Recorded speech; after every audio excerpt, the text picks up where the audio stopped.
most comfortable. And we're going to take that idea and use it for the next 7-minute session.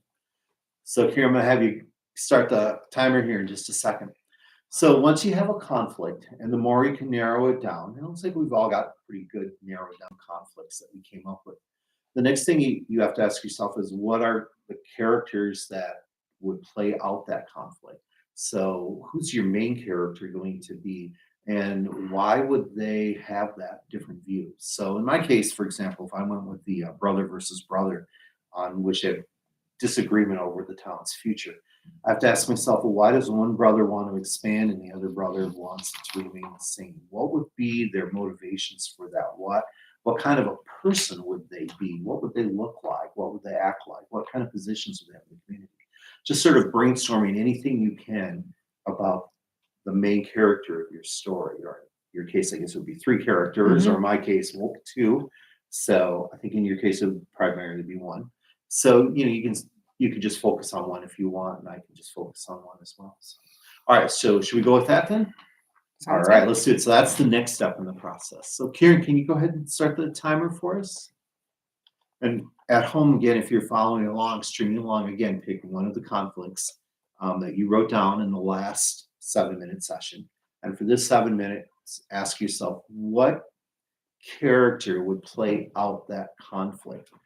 So, for example, if the play was Hamlet and you were writing that, and the conflict is the king was killed, what kind of character would care that the king was killed? Well, maybe his son, the prince, who is the heir to the throne, and he would be honor bound to get revenge. And in the time that this play is written, honor bound to get revenge on the person who killed his father. And so, what kind of person is this Hamlet, this son, this prince? And so do the same thing with your conflict. So I'm going to go ahead and start with mine and do that.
You're not writing any notes down for your story?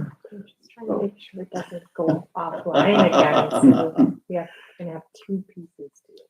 Well, that's fine. Part 1 and part 2.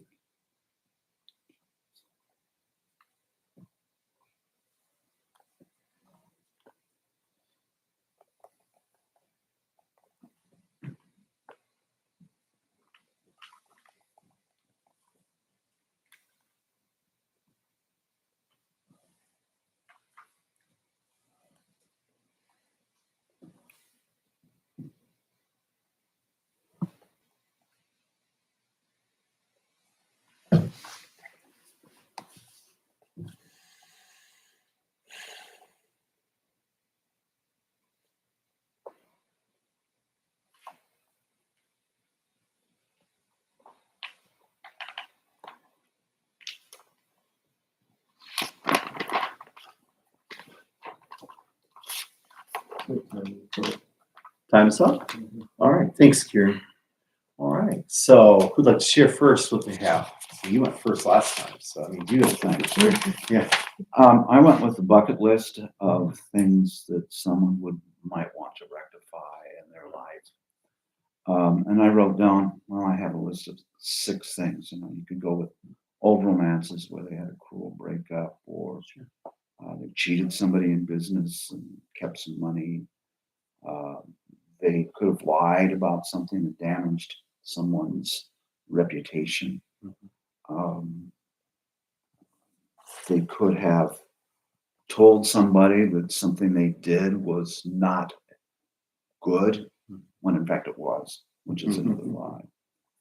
And then I started thinking about what limitations or which hurdles or difficulties you would have in either deciding which ones would be the most hurtful.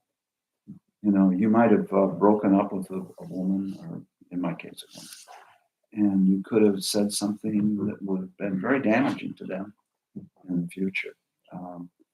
And is that more damaging than cheating somebody out of some money? And I guess that's where I was going with the list, is that, you know, you can see many things you did wrong, but which one's the worst? Sure. There's the challenge that I was looking at. Kind of the opposite of Ben Franklin's Poor Richard's Almanac, where he talks about it gets into this internal debate on which virtue is the best and which is the virtue I should most thrive for. But you're kind of looking at it the opposite way. What is the worst thing you could do to somebody, or the most, I wouldn't say sin necessarily, but I guess for lack of a better word, what is the most sinful thing you can do to someone? So yeah, that's great. So that's good thinking about it. Like, and you're actually what you're already thinking about is what actually is the next step in the process. So that's good. You're coming along great. All right. So what did you come up with? Well, so I have 3 characters. I have the grandma, the mom, and the daughter.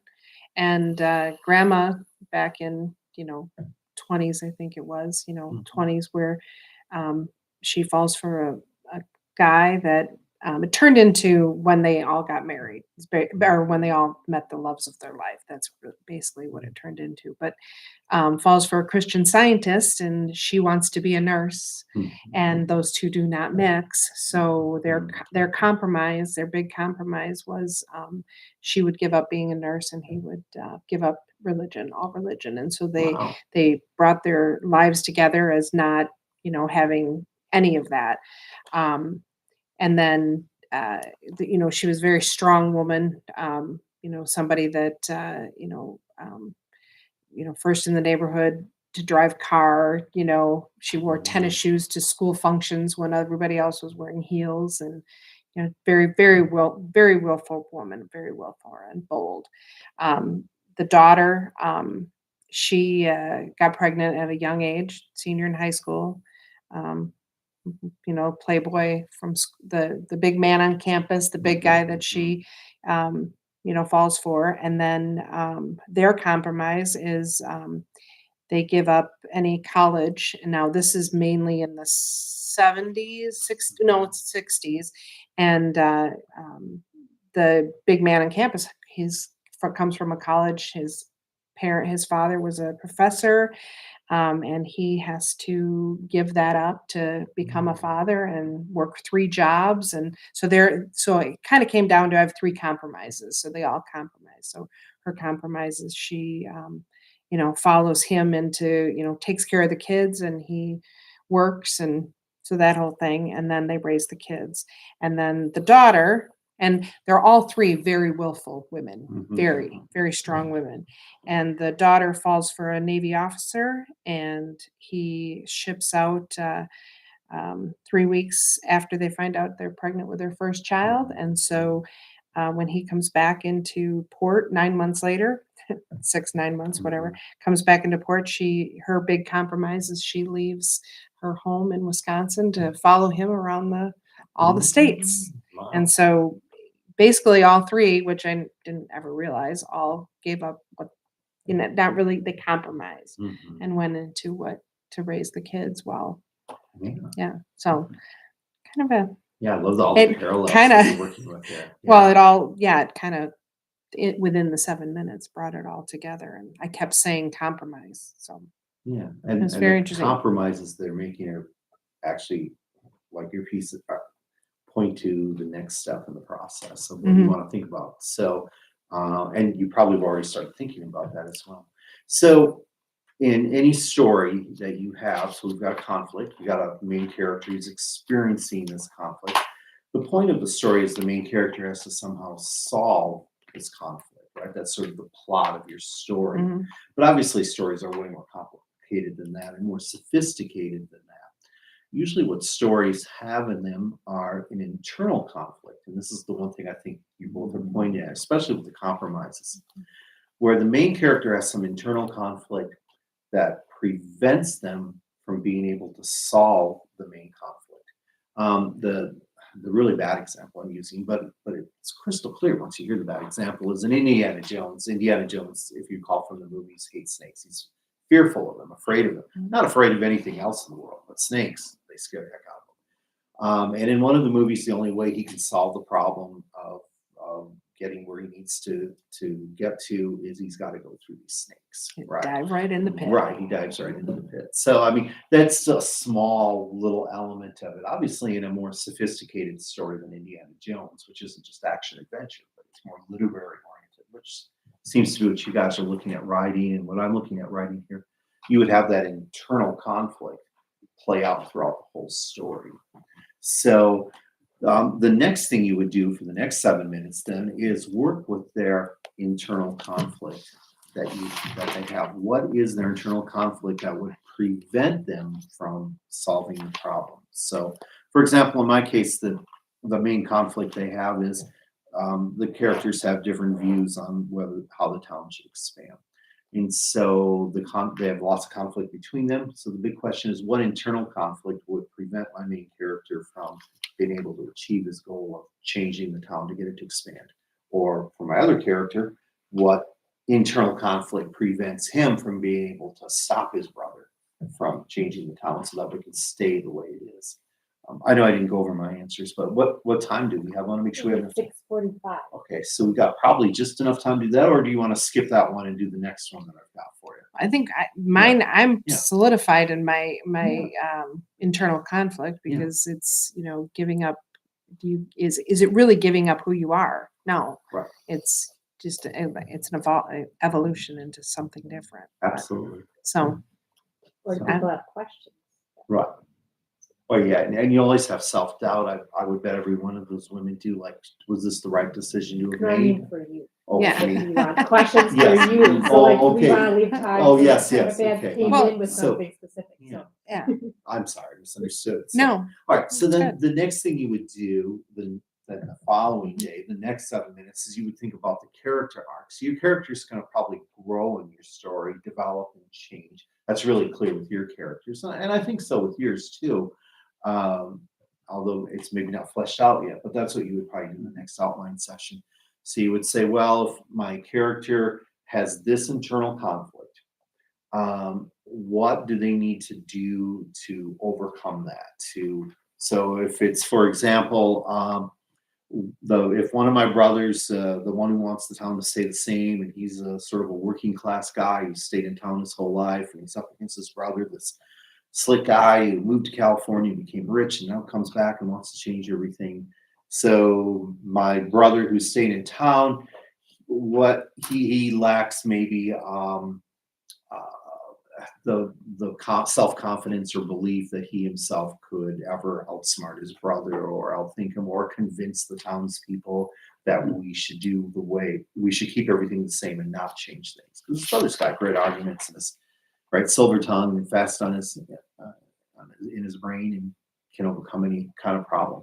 So now the character arc that I'd have to come up with is how does my brother who wants things to stay the same, how does he grow to develop that self-confidence so he can overcome that problem? So that's what you would do next. Then following that, you actually start plotting out the story. So at this point, all we really done is we came up with, here's the stories about the conflict. Here's the character who experienced the conflict. Here's the internal conflict they have. Here's how they overcome that conflict. Now what we're going to do is actually plot out the story. And all stories follow a pretty simple plot.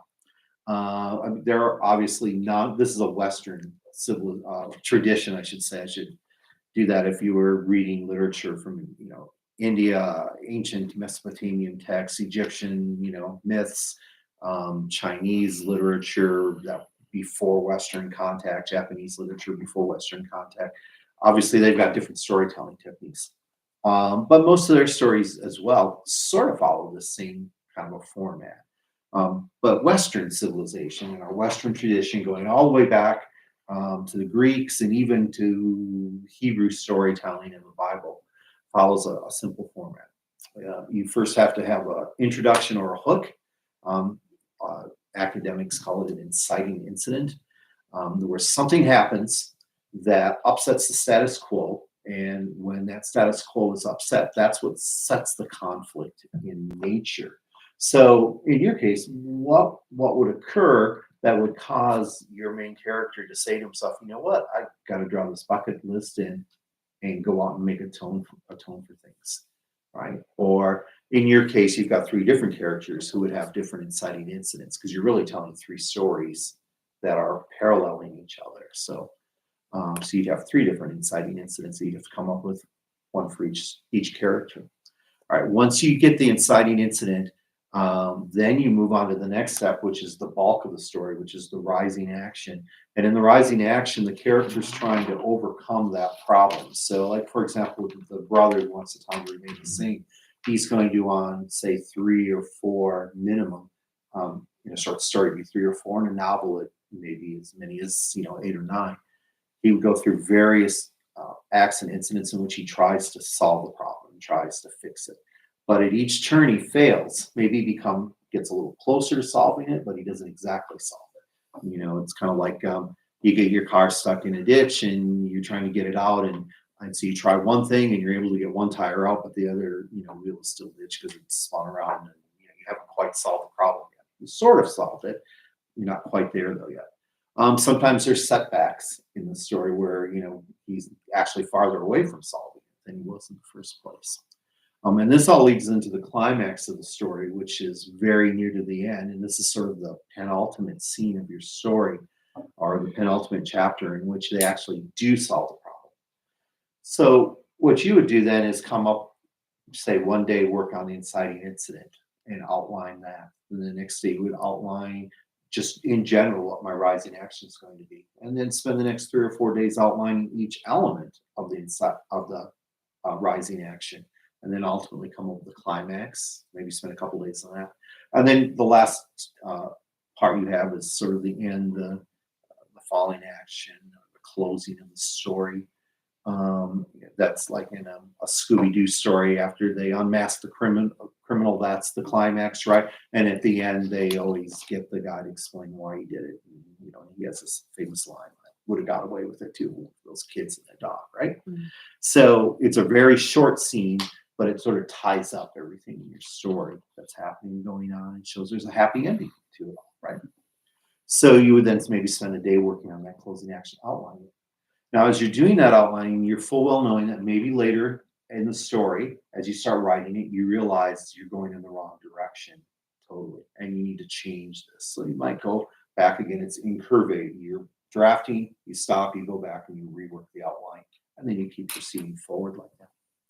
Now, one other thing, the difficult part of this, the challenge I think for most writers is as you're going through the rising action and climax, you're interweaving into that the character arc of your story, because your character, as they go through each element of the rising action, has to learn something or begin to realize something and slowly work toward coming up with overcoming their own inciting incident. So in a way, you're telling two stories.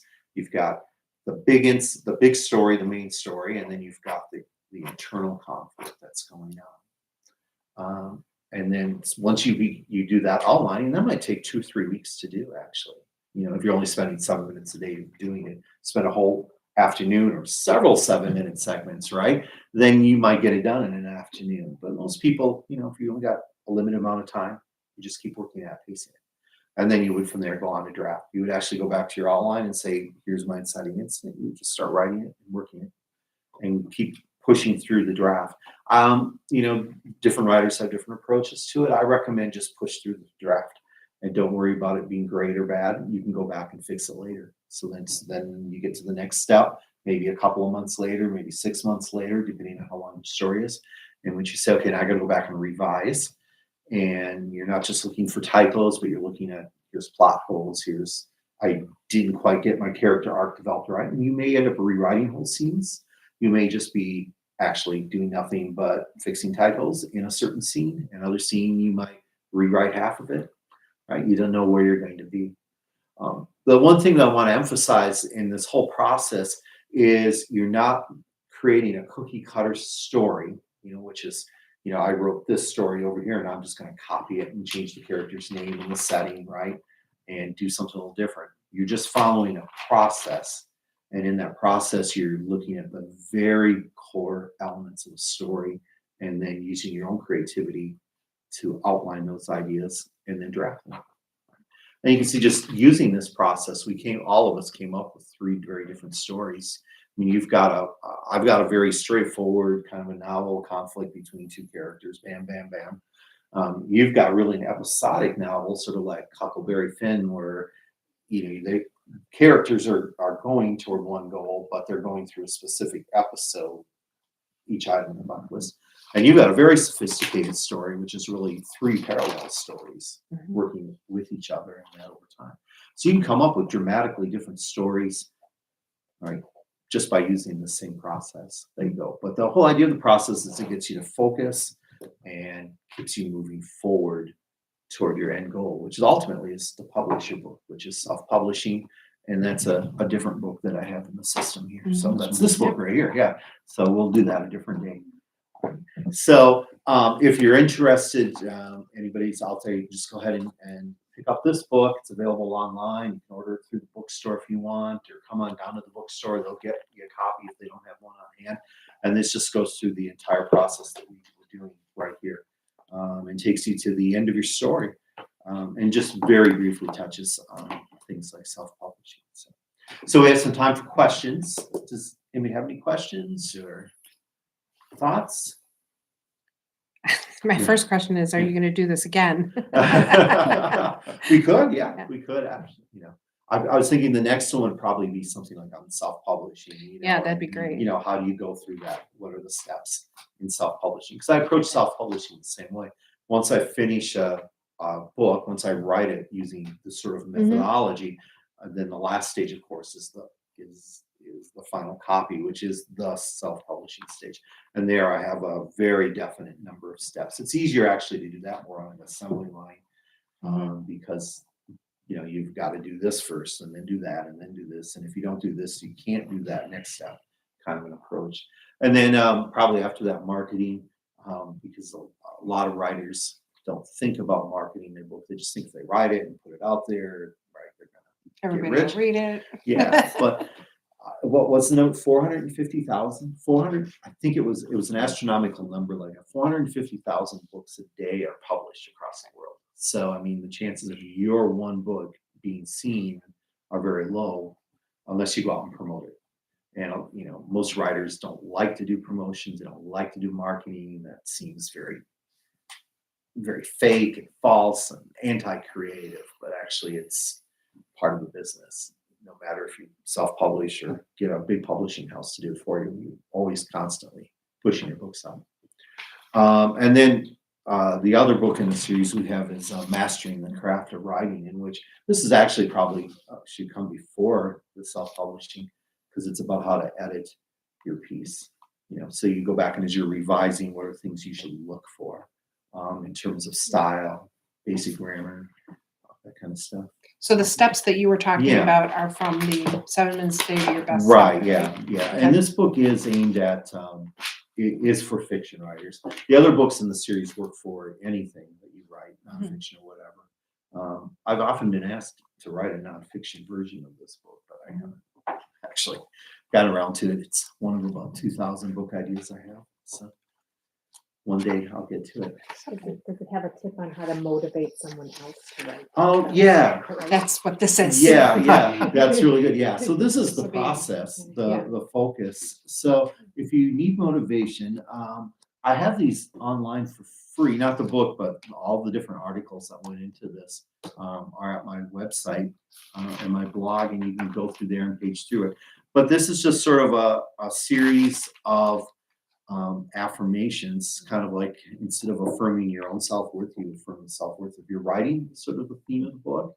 And so it 1 week is what you go through. So you start off with something simple like I am a writer and I always am ready to write, and telling myself an idea is no good before I even write it is creativity cancer, and the pleasure of each word I write is returned to me multiplied, and on and on. And the idea is to sort of give people sort of positive motivation. Say, look, you can do this. You're good at it. You're the only people who are going to criticize you are people who have not written a book and think you could write something different or better. But other authors, for the most part, are really supportive, encouraging, and do that. So if you need motivation, this is the book, Writing Affirmations. And that's so you said Yeah. website, so you have a Go to website and a blog, and you can go and check all that. Actually, everything in all of my books is online. The thing is, they're all mixed up. So the great thing about the book is it's all right here, and you don't have to page through 2,000 articles to find the 50 you want Right. or need, right? So that's the idea of that. So because as I'm writing books, often I write them in bits and pieces, right? As I'm going through this process, I outline and then I start writing sections and little chunks of them. And for nonfiction, it's really easy to do, to write up 5 or 6 paragraphs in 7 minutes, maybe 10 minutes, and you post that chunk up there online and let people look at it. And if people really like it, then as an author who wants to sell books, I should keep pursuing that. If you get no response to it, nobody cares, you might say to yourself, well, I guess that's not an idea anybody's interested in yet. So, or maybe it wasn't well written. Probably was well written, but just not something a lot of people care about, right? So I do that a lot just to kind of get feedback, and so that way I know what to continue writing, to continue working. I got 2,000 story ideas and novel ideas. And which one do I do first? And which one do I do later? Well, I'll let my buying public decide that. I decided in life. So if I were 20, I'd have a different view. If I were 20 years old, my whole life at me. So, other questions? Yeah, I have a A question about the process, Sure. where you do the brainstorming Right. and then the outlining and then the drafting. Right. But then you do the incursive stuff. Right. My question is how do you partition those? When do you decide it's time to go back and redo something? Or when do you decide it's time to move forward Yeah. into the next step or the next part of it? Sure. And I ask this because I've heard stories about people who've rewritten the first 3 chapters of their book Right. 30 times. Right. How do you do your mindset Right. to go through this? Yeah, that's a good question. So I think the more outlining you do up front, the less chance you have of having to revise so much material later on. I mean, you'll still have bits and pieces you want to revise and rewrite, and that. But at the same time, you are already doing the thinking in advance when you outline on this is how I want it to all look and how I want it to come together. So how do you move forward? I just say you just keep plowing through it. So often what I do is I just plow through the first draft and just I'm going to write, and I don't care if it's great or not, and then I'm going to go back and revise. And when I revise, I start with a simple proofreading, but as I'm proofreading, then I write notes on the side saying, hey, we got to revise this whole chunk, this paragraph. And then I go back and start right from the very beginning of the book, as if I was starting the inciting incident, and then go and rewrite 1, 2, 3, and just So are you saying that you need to do the entire outline, have it completely finished before you go back? I recommend that. Obviously, if you're inspired, if you're writing like I'm writing here and I come up with this scene and I'm like, oh, I got to have this scene where the 2 brothers are arguing with each other. I can envision it in my head. Go ahead and write it. Don't worry about it. But be aware that because you haven't really finished the outline, you don't know where the story's going to end up or where it's going to go. That chunk might get tossed out later. You may have just wasted your time. But I say go for it. Write it. You can always save it and maybe use it in a different story somehow later on, or maybe later in the book it would work and so on. But yeah, I recommend just going for the outline. And the more detailed the outline, the better. I'll just be aware that when you're drafting, it's okay to change your outline. It's okay to say, hey, that was a dumb idea. What was I thinking 3 weeks ago when I did that? And change it. Just be aware though, if you change it, now you may create a ripple effect through your book. So you might have to go back and re-outline the rest of the book and so on. So yeah, so I go through an outline. I spend 3 or 4 weeks outlining every book. Kind of part of outlining is also researching. If you're writing academic works or nonfiction, you need to research as part of that. And as you're researching, as you're outlining, you'll have a pretty good idea of where you're going and what you need to fix and what you need to change even before you start drafting. Not so much with fiction, obviously, because there's nothing that. Well, I shouldn't say nothing to research, but usually what you're researching are the little details to get the settings right and make sure your facts The are right. timelines Right. look like the actual time. Yeah, making sure you say Eisenhower's president, not Right. Johnson president Right. during the Cuban Missile Crisis. Oh, I guess, sorry, I messed it up. It was Kennedy. Yeah, It wasn't there was either one. Kennedy. So you They got to do threw in- research like that. Through in Make the sure you get it Cuban right. Missile Yeah. Crisis. Yeah, got my guys presidents mixed up. So yeah, so you would research that, but that doesn't really affect the story so much, because yeah, I mean, it could potentially, I suppose, if one of the characters was in love with Kennedy and worshipped him in some way because he represented everything her husband wasn't. I suppose it could, if you went that far with it. But in most cases, those are just the details. Or the fear that was going on during Right. that Yeah. time when Kennedy was shot. Then you have Yeah. the fear and what that did to you at that time, Yeah. because there's actually some of that element in Excellent. this. So Yeah, it makes it good fiction, good historical fiction. Then when you've Yeah. done that, so Yep. yeah. So so just keep plowing through. One thing, when do you know when you should stop? Or if you find yourself, God, I'm up to my 4th draft already, and this just isn't, I keep rewriting myself. At that point, by the 3rd draft, 4th draft, I would stop and go get a beta reader. And there's lots of groups online where people will just exchange manuscripts with each other and be beta readers and do it for free. You can find people who you can pay to do it if you want to go that route instead. And usually they'll give you a more professional edit. the more expensive you go. So there's different levels that you can go, but usually you can find free beta readers. There's groups on Facebook, Twitter, for example, to get started with that. And I'd send out the manuscript to that person and see what they think. And if they, 3 or 4 of them come back and go, oh, it stunk, it's, no good. I would never send them another manuscript again, but I might think about, what do I want to do? Do I need to draft? But most times what they'll tell you is, look, you actually got it right. This works perfectly. Don't change a thing. And tell you that something you thought was perfect is actually flawed, and help you see things you didn't see. So I would go to that step with beta readers. And then later on, once you've got it in a form that you think like, there's nothing more I can really write. All I'm doing now is just tweaking sentences or looking for typos. I would then send it to a professional editor. Of course, I am an editor, so I'm gonna always say that, but you don't have to send it to me. You can send it to, any of thousands of other editors that are out there who will actually look at it. And you probably want to find an editor who fits what you write. For example, I specialize in science fiction and fantasy and spiritual works.